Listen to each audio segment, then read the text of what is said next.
गिबियावनो बिटिसिनि चिफ मानगोनां हाग्रामा महिलारनि सारसिम खुलुमनाय थाबाय आरो लोगोसे दिनै बेयाव नुजाथिफैनाय इउथनि बिपिएफनि बायदि बिबानाव थानाय बिबानगिरि नोंसोरखौबो खुलुमबाय। दिनै आंनि गथ'नि मुङाव 2 लाख रां होनायखौ जों गोसो गोरबोजों नाजावबाय जे जोंहा फरायनायाव गोबां उसुबिदा जादोंमोन।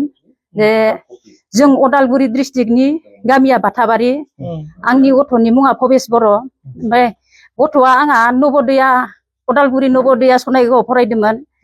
बेनिफ्राय बियो फार्स्ट इयार सेकेन्ड इयारखौबो नवोदयायाव फरायबाय।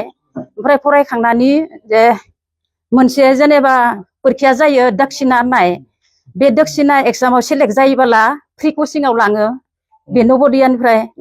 ओमफ्राय जा गथ'आ बे दक्षिणा एग्जामाव सेलेक्ट जाबाय, ओमफ्राय महाराष्ट्रनि पुनेयाव कचिं मोनबाय फ्रि गथ'आ।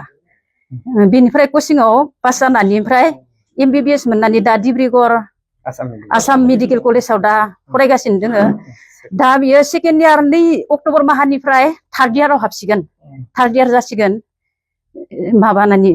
बेखौनो आं आंनि गोसो गोरबोनिफ्राय सारनिसिम रोजा रोजा साबायखर बावहरनाय थायो। जेनेबा बिदिनो जोंनि गथ' गथायफोरखौ जाहाथे जों गोबां आंखाल अभाबाव दोङो जेनेबा मिथिखायो, बेफोरखौ हेफाजाब होनानै सारा जाहाथे जोंखौ एसे आवगायलांनायाव मदद होनायनि थाखाय आंनि गोसो गोरबोनिफ्राय सारनिसिम रोजा रोजा साबायखर थाबाय।